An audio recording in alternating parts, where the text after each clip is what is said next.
Hello, I'm Mark Shaldhouse, and because things on the internet seem to lose their date references pretty quick, pretty easily, today is Friday, February 16th, 2024. On Saturday, February 10th, 2024, we visited the National Hot Rod Association Museum in Pomona. It's on the Los Angeles County Fairgrounds Fairplex complex. Parking is free and it's really cool. And this is one of the longest videos I've made in a long time. Just kind of coincidental. While we were there, we spent about 2 hours there. I would recommend at least 2 hours. I would like to have spent some more time there. We took 383 pictures, which is the cubic inch displacement of one of Chrysler Corporation's main production engines. 383, 440, 426. Just coincidental. This museum should be classified as an art museum. I love hot rods, and in Southern California they took it to a art forum, and there's a lot of cars in here from people I've met. Don Perdone, Don Garlitz, which is a separate story. Have a lot of respect for Don Garlitz. I've met several of the big names from the late 1960s into the mid 1970s. Just coincidentally or associated with going out to the US 30 drag strip, drag racing capital of Chicagoland in Indiana. Anyways, because this is a long video, I'm going to keep this short. This is a fantastic museum. $10 admission, free parking, spend all the time you want. We were the only two people in the museum besides the guy who was running the desk. And beautiful signage, beautiful cars, a lot of educational issues, and you're going to see those as we go through. Let's get on with the video because we're running out of time. Thanks for watching. Hope you enjoyed it. It's worth the trip. This is the entrance to the National Hot Rod Association Museum in Pomona, California. And that's a 1965 Plymouth Barracuda running a 426 Hemi. All set up, all ready to run, all beefed up. And there's actually a video on YouTube. If you punch in Wheeler Dealer WD43, you'll see this thing run a 11.2 second quarter mile, which is faster than the average street car.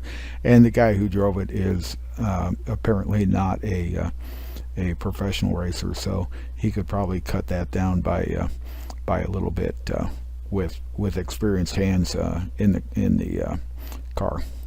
A statue honoring Wally Parks, probably the guy who was most instrumental in turning hot rodding from a looked down upon street activity to the activity that it is today. Technology, safety, speed, accomplishment, whatever else. Some totally beautiful cars on display, numerous ways to expose them, to exemplify them. It was absolutely fantastic. This one here goes back to an original, not a hot rod, just a true classic 1932 Ford 3-window coupe. And then it talks about Henry Ford, and Henry Ford didn't invent hot rodding. He didn't invent the car, as the sign says. He didn't invent the assembly line. He just put the assembly line and the car together and made it affordable for the average person. Cars went from a rich man's luxury. 1907, 45,000 cars were produced by a multitude of manufacturers. 1935, nearly 4 million were produced. That's 100 times, about 100 times what 1907 was. And with that, and then with the flathead Ford V8, which was introduced at the in San Diego. And if you go down to the San Diego Air and Space Museum, now in the center of the building there is a garden, and it's underneath the Vietnam helicopter display, and the V8 symbol from Ford Motor Company is in the center of that garden. This is an example of the excellent signage at the National Hot Rod Association Museum. It explains what the hobby is, how the hobby got there, and it has pictures, and there's demo engines that you can spin and turn, or at least one demo engine that you can spin and turn and watch. And Wally Parks, a major mover in the legitimatizing the hot rod aura, the hot rod era, the hot rod phenomenon, and the statue outside in his honor. This is the type of signage that is literally throughout the museum, which really makes it nice. Hey, does the car have a name? The Bug, the Roadster. Who owned it? Who drove it? Where did it come from? How was it built up? It's like really cool. And this has got a flathead V8 in it. So now you actually know what a flathead V8 is, even though you've seen it in the other photos. My preference is dragsters, fuel dragsters. Take fuel, take engines, take clutches, take transmissions, take differentials, tires, chassis, and drivers, put them all together and see how fast you can get those suckers to go. And these guys went fast. Several of the cars in the museum are recreations or rebuilds or replicas, and they are clearly identified in their write-ups. And I love the fact that they have the histories of these cars as they go, and the events that changed or worked with racing during this time frame. The goal is speed, and the glass slipper accomplished this speed through art, through beauty, and running the 301 cubic inch injected Chevy engine. This guy can move on down the track. A style of dragster in the 60s before they went to a number of other features. This we referred to as a rail. It was open, and this one's running a Lincoln engine. And these went out of style for a couple of reasons. The driver, the pilot sitting in the cockpit of this thing, has the differential underneath his knees. He's behind the differential in body, and his feet are in front of the differential. If the differential failed, it was between his knees when it failed. If the engine blew, the engine was in front of him, and they would later shift the engine behind the driver, get the differential away from him, and make the cars a whole lot safer. But these were fun to watch. Air resistance slows you down, and we went from the open chassis dragsters to streamlined dragsters. And dragsters ran by the type of chassis they had, whether they had a body, what type of engines they had, what type of fuel they had. So there were classifications that kind of evened the field out. You weren't competing against somebody grossly over or under your category. My interest in drag racing is on the dragster, the AA fuel dragsters, the slingshots, the bodied slingshots. This is an open rail. This is where they came from. These guys were fun to watch. This is a good shot of a non-Hemi supercharged dragster. Imagination pushes technology. The Dragmaster 2 thing is carrying two small block Chevys, and the one engine is actually running in reverse of the other engine so that they meet in a common gear between the flywheels to drive the engine.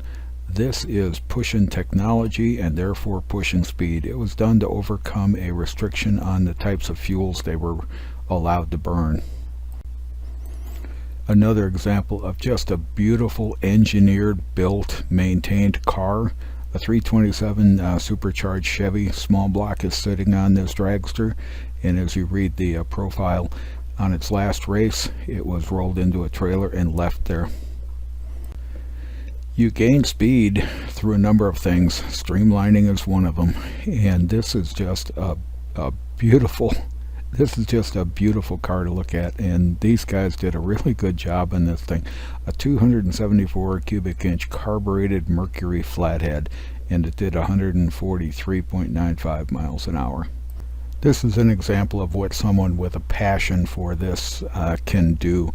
This guy built this car himself in a corrugated implement shed on his watermelon farm in Oklahoma, and then ran it. He's running a 331 cubic inch Chrysler carbureted Hemi, and the Hemis came out in several sizes, and as they came up into the 426 cubic inch, they changed major block designs along the way. This is just homemade engineering made into an art form. Using a Hemi, and this is a good shot at a Hemi, the heads on Hemis are massive because the valves are opposed across the piston top, and the spark plug is between them, gives them that unique power range that they have. And running gas, this guy did a 7.8 second elapsed time across the quarter mile, 197 miles an hour. That's stinking fast. We're looking at another 454 carbureted Chevy engine sitting in a Dragster, and this is another push of technology. The guy developed the chassis himself, built a massive engine with obviously non-standard heads sitting on top of it, and you kind of giggle and laugh because about the only two parts on this that are Ford, may not even be actual Fords, the body going around the pilot, and the radiator frame from something else. As I stated earlier, there's a number of ways that they separate the cars that are going to compete against each other. So this guy's got a 4-cylinder Ford engine, and he's not going to compete against a 426 and the 454, and he's running gas, so he's not going to be competing against the fuel guys. So this is appropriate, and this is a 4-banger, and it's off and running, and it took a championship and also set a record of 107.65 miles per hour in Detroit. Impressive. We've moved from the 50s and the 60s up to the 1990s, and Joe Amato's Dragster here. It's a rear engine Dragster. As you look at the photos, you're going to notice that over the heads on the engine there are these massive straps. Those straps are there because what had been happening was they were blowing the engines, they were blowing the heads off the engines, and the heads would fly 50, 60, 100 feet if not more, and could actually hurt somebody. So these were blast resistant straps. There's also a blast resistant drape over the top of the engine. If you blew the top of the engine off, it didn't go very far. This was all done for safety, and the engine was moved aft of the driver, and the differential was moved away from between the guy's knees, all for safety, and these cars hustled. Howard Camp's Rattler. This is another 420, it's another Hemi engine, beautiful dragster. This is the art that these guys take their engineering finesse technology pushing to a level that's just absolutely beautiful. These are works of art. They could belong in an art museum without a problem. You're putting a lot of money on the line, and your races are determined by thousandths of a second, and you have to have a sense of humor. Blood, sweat, and nitro. A fuel dragster, Hemi-powered fuel dragster, and another just absolute piece of work, a piece of art. The era of front-engine dragsters was ending in the late 1960s, early 1970s, and engines were moving on as well. This guy here, McCluskey and Jordan's flathead dragster, took a flathead Ford, 317 cubic inches, fuel injected it, and ran it, and attained 151.86 miles per hour. That's in the very last feet of the quarter mile, and their elapsed time is from when they broke the starting beam to when they hit the end of the measured quarter mile. This is how signage can make or break a museum, and unfortunately in a number of museums we've seen signage is broken the museum. In this Bradley and Romero flathead fuel dragster, it explains that John Bradley had this fascination with flatheads and took a 306 cubic inch fuel injected Ford Flathead 8 to an 8.54 elapsed time through the quarter mile, 160 miles an hour, and that he continued to push flathead racing all the way basically through his entire life. I happen to love Santa Fe engines that are Electromotive Division GP series. He loves flathead Fords. I tried to buy a flathead Ford and told the guy I was going to buy it. Came up, told him I'd come the next day with cash. When I showed up the next day with cash, he'd sold it the evening before, even though he was my neighbor. Oh well, otherwise I would have owned a Flathead 8. The Bank AmeriCard, Top Fuel Dragster, 1971 time frame, so this was the last of the front engine dragsters this guy built, and it was the end of the front end dragster era, for safety, for speed, for technology. And this will also be the last dragster, because there's numerous other things in this museum and I want to get onto them. I don't want to ignore my love as the dragster, classic quarter mile AA fuel dragster, but this is just beauty and artwork. And it was a champ. When we left the room with the dragsters, and you didn't see all the dragsters, there were some beautiful dragsters there. We walked into a room that along the walls had a number of engines, and I'm just going to cruise by them and let them pan through. There were a number of engines. Gil Banks is frequently referenced in these engines as he was taking turbocharging up to new heights with dual systems and single systems and making marine engines. And it was not uncommon to have engines that could lose contact with the ground or lose contact with resistance, such as a marine engine that would the boat would launch out of the water momentarily, the prop would spin through the air. So these guys had extra heavy connecting rod bolts manufactured, and were running, say, 4-bolt mains to keep the crankshaft together and keep the crankshaft in the engine, keep the engine from exploding. There was a number of technology issues in designing these engines, getting these engines to produce the maximum horsepower per cubic inch, whether they're running fuel, gas, or diesel. And I'm just going to let you cruise through these as they go. There's some beautiful engines in this mix.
Another replica, because the original can't be relocated, but it's built as close as possible to the original, and it talks about Wally Parks and Ray Brock and their 392 fuel-injected Hemi running as the Hot Rod Magazine special.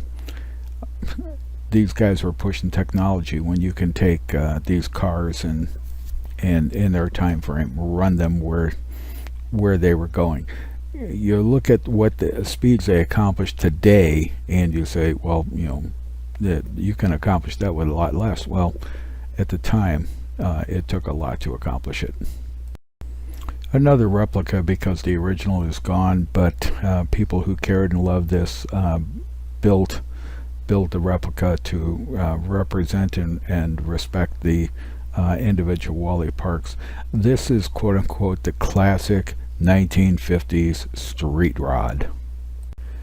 This 1953 Studebaker running as a classic body car, 217 miles an hour with one engine, and I wish I had a better photo of the signage on this, because it was a very notable car for its accomplishments, and they changed engines on it and run it numerous times in different engines to accomplish different records.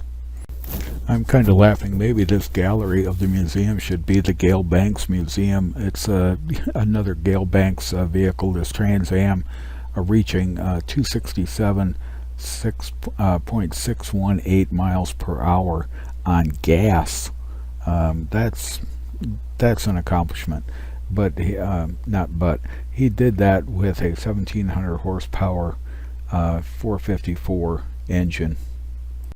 Diesels not to be left out, and Gale Banks doesn't leave them out, and this one doesn't emit the ugly smoke that diesels are noted for, and part of that's due to the technology that was being developed to be used in the commercial industry as well as just to drag racing. A lot of the technology produced in drag racing, in motor car racing, moved off into the commercial and private citizen vehicles for safety reasons. Diesels have a traditional lower RPM range than gas engines, so this diesel with a 3800 RPM maximum, producing over 700 horsepower and 1300 foot-pounds of torque, and it blew the record away. The old record for a truck like this was 159 miles per hour at Bonneville, and when this one rolled the Bonneville Salt Flats, it was 222 miles per hour. That's moving. These first couple of wall displays were in the were in that what I guess I'm calling the Gale Banks gallery, that we were just looking at those Gale Bank trucks and cars and engines with, and kind of interesting. And then for these models, that was in the very next display. Really cool. I mean, people put a lot of detail into building these models. I'm going to give you extra time so you can stop the video and read the signage for this car. It's interesting. This is a beautiful car. I recommend you stop the signage, stop the video, read the write-up on it, and then cruise your way through the car itself.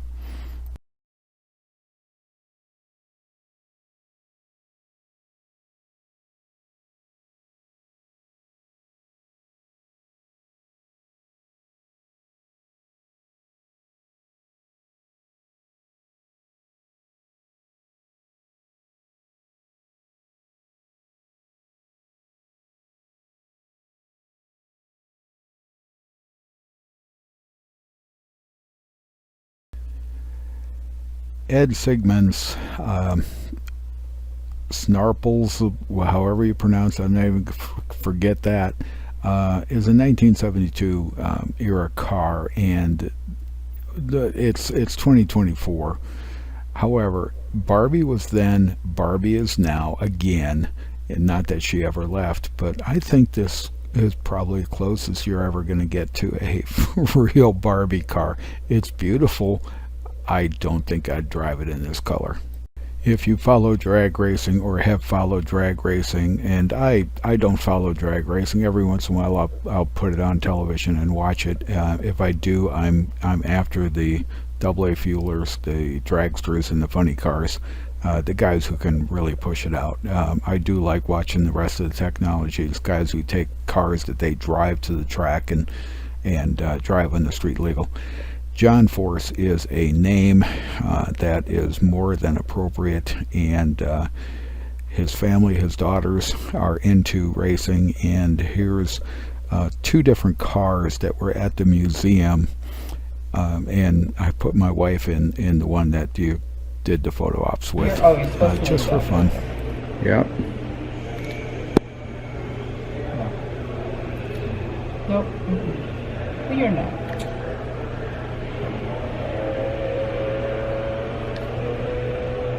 Where's my helmet? And your fire suit. See? I'm done. It says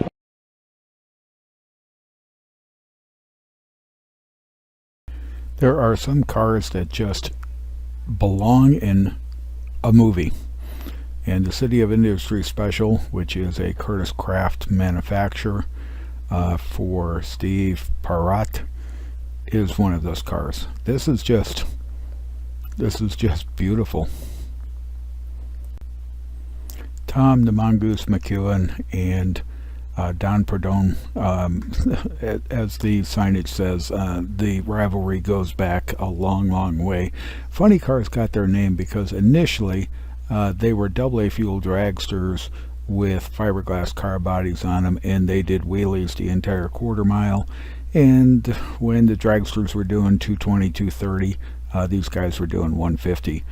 They later got into quote-unquote serious racing, and now they're 20 miles an hour slower than the shelled fiberglass bodied, shelled aluminum body, whatever bodied AA fuel dragsters. Now they're fast. Don Perdone, the Snake, his current stable is in Carlsbad, California, San Diego County, so it's about 30 miles from where we're sitting. I had a mutual friend with one of his drivers and was invited down to the stable. Got a pretty good tour of the stable, probably 20 years ago, 15, 20 years ago. And interesting technology, all the changes that have come about since my next door neighbor was a drag racer. My wife and I are both from Chicago, and when we were dating after we got married, we would go out to US 30 Drag Strip, drag racing capital of Chicagoland in Indiana, and we would watch, among other things, the Chi-Town Hustler run in the quarter mile at US 30.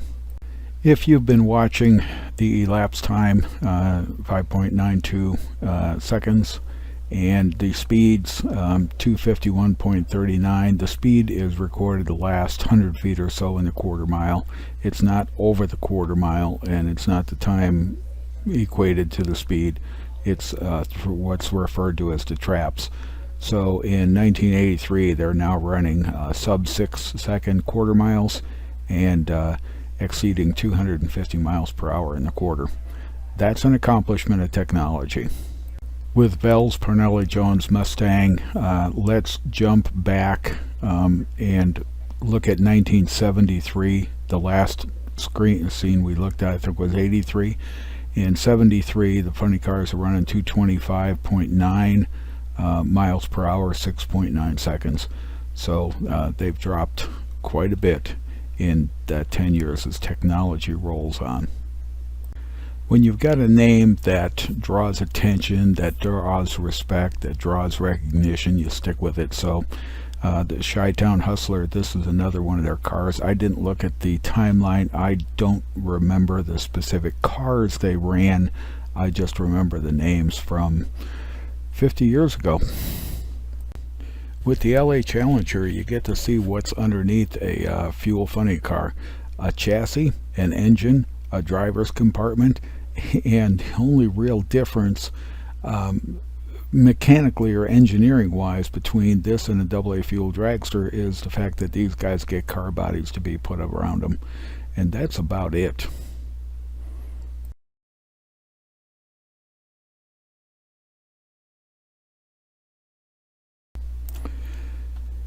Years ago, I used to have a general knowledge of what separated the class. We're now moving into a super stock Mustang, and these are basically street machines. I think they have to retain their original chassis, their original body work, and most of the original stuff. So this is basically a street machine that's been turned into a race car, and it sure does look pretty. You bring children into racing early in the game, and this was one of the ways to do it. This mini midget and racing, and you build it as safe as possible. It's a high-powered go-kart is what it is, and then you have some fun with it. And if you look at the CHP Cruiser, yeah, that's a CHP Cruiser. I wonder where the CHP officer really came from. Bringing children into drag racing requires a lot of work, a lot of safety, a lot of oversight, and NHRA has done it with these, and these cars are spectacular and they are incredibly safe, and the kids develop a whole lot of skills through them. This is fun. I'd love to get my granddaughter involved in this. Another super stock Plymouth, this one running a 426 wedge engine, which had a different set of heads on it than the hemispherical headed big engine that you had. So it was running in a different category, and this was a car you could probably find driving around the streets on Saturday night if it wasn't going to be at the drag strip qualifying for Sunday's runs. Back into the educational mode, and there's a couple of screens that come in fast and furious here. They're talking about customizing. Customizing is making it to your preference, which is kind of cool. In the 60s, some of the names that they're mentioning in this I remembered and recognized. Into the early 70s, George Barris is one of them. George Barris did a number of movie cars and television cars, including the Munsters Coffin Mobile. You could be successful at hot rodding a number of different ways. You could have a really fast car that looked like trash. You could have a very slow car that looked absolutely beautiful. You could have a average car that for speed and for performance had some special features to it. There were a number of ways to become quote-unquote successful in hot rodding, and the car that's shown in this one is just an absolute beautiful creation. What I would classify as a street rod, a roadster, is this highboy, and it's probably street legal in most states. You have to have windshield, you have to have headlights, and depending on the year of the car, you may or may not need turn signals. So this is what you do when you have money and you want to have fun. An Air Force veteran decided that he was going to name this the Blackbird after the SR-71, affectionately referred to as the sled. And this is bracket racing. Bracket racing is you walk in and say your car can do the quarter mile in 8.9 seconds or very close to it, but not faster than. Even if your car can do it faster, the answer is how close can you come to the shortest time in your bracket without busting out a bracket. So if you're in the 8.9 bracket and you do 8.89, you busted bracket, you lost the race. Even if you beat the other guy, you lost the race because you busted bracket. This is the mix of two displays. One was in that what I'll call the Gale Banks Gallery, and the other one was out near the center, near the Beast or the Beast 3, and you could crank them over. But it shows you how the hemispherical heads of the Hemi and how the valves worked if you played with it. So I'm just going to let it run.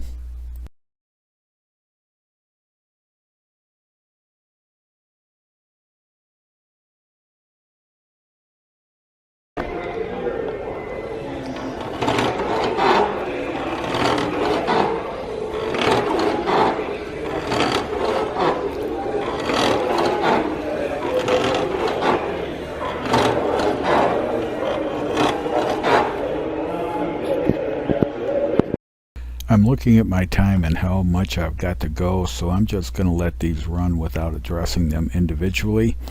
I will address a couple of things though. One of the cars says Mercury powered on the side. It wasn't Mercury powered. It was Mercury powered for a short period of time. Then the original DeSoto engine got put back in it. So they didn't always update the paint jobs and the detailing as they change things around. The other thing is, and it comes up with carburetors. A carburetor, and you have multiple carburetors on engines. Carburetors work by atomizing the fuel, and the fuel requirement and air requirement is specified by the displacement of the engine and the RPM of the engine. So you have to get a combination that works with the specific air and fuel requirement for the engine. If your carburetor isn't big enough or your carburetors aren't big enough, you're starving the engine of air-fuel mixture and you won't get your power. If they're too big, you don't get proper atomization of the fuel as it goes in through the carburetor, and you get liquid fuel, liquid gas in the cylinders, and that doesn't burn real well. You want atomized, gasified fuel, and that burns really well. Just going to let this run.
I'm going to let this one roll by too with a couple of comments. One of them is Greg Breedlove's name pops up in here with the Spirit of America, which was a jet engine powered jet plane type land speed record attempt and accomplishment at the Bonneville Salt Flats.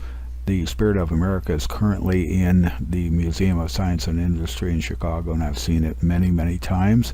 And the other one is Mickey Thompson and his Challenger 1, which was a 4-engine Pontiac 4-engine powered land speed car, which was also a record-setting vehicle. Had a model of that at one time and long since gone away. Mickey Thompson, Greg Breedlove were guys that when they popped up in the magazines, who read the articles for their accomplishments.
I'm going to let this one run too with a couple of comments. The first one is Kenny Bernstein's car here, the Budweiser King, was the first dragster to break 300 miles an hour in the traps through the last couple of 100 feet or so of the drag strip.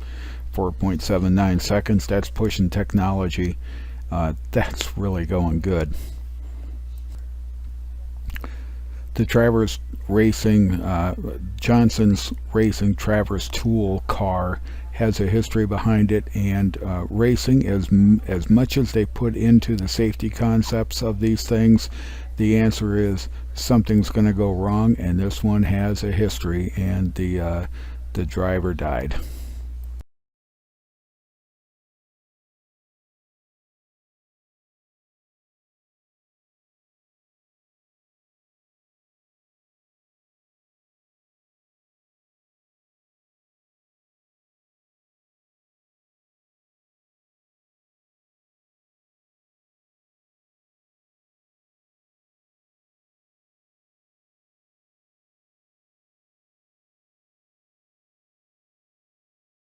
And we're running out of time, so I'm just going to let this scroll. And there are 3 or 4 motorcycles that were on display, which I don't have good pictures of. Sorry about that.